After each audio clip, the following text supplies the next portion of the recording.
There's lots of talk around about off-market properties and whether or not that's the holy grail that a property investor should aspire to on their next purchase. So it does beg the question, what actually is an off-market property? And as the name suggests, it's a property that's sold, it's transacted, it changes the name from one person to the next without hitting the general market. It doesn't go on the online portals. And for all intensive purposes, even the neighbour might not know that it's been sold until a removal truck comes in and a new owner, the old owner leaves and the new owner comes in. So it sort of is a good way to buy a property because it can help minimise the level of competition. But to be able to buy an off-market property, there's a number one thing that you need to be, and that's connected.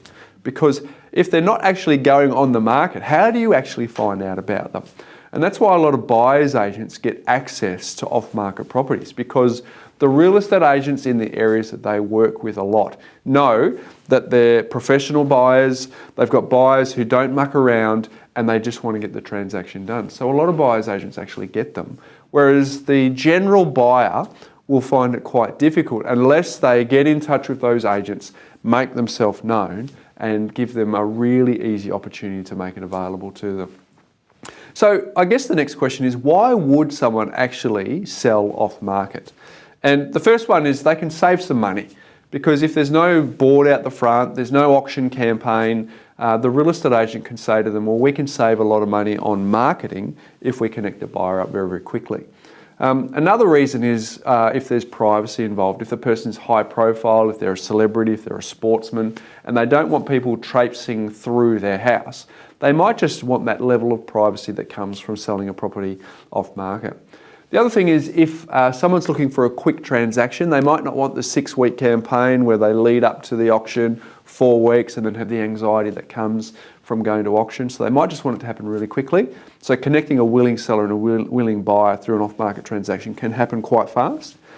And then of course, if there's any unusual circumstances, for example, someone wants to sell the property, but they haven't found something else and they might want to rent it back for 6 or 12 months, that might be facilitated well through an off-market transaction.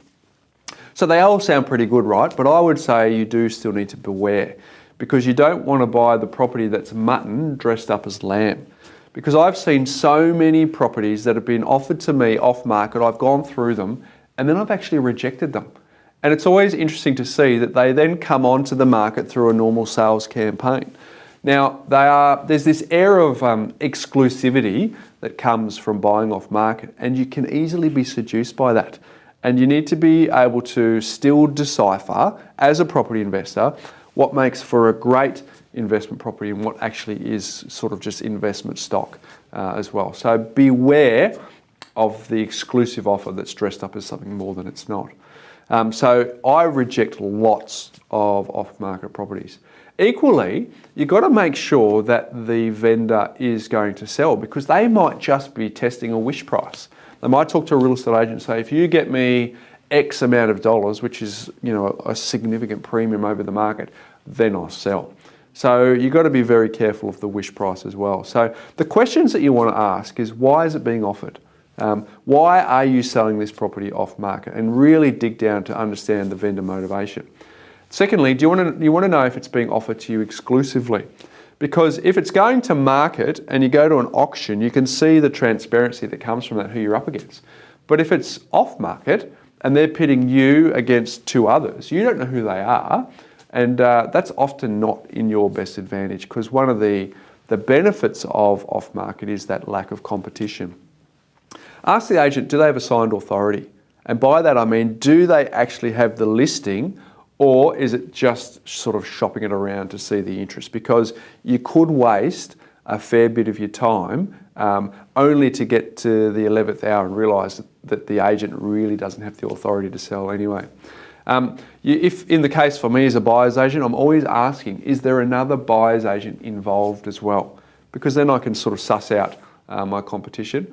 And then another really easy question to ask to clear out whether they've got an authority is the paperwork available?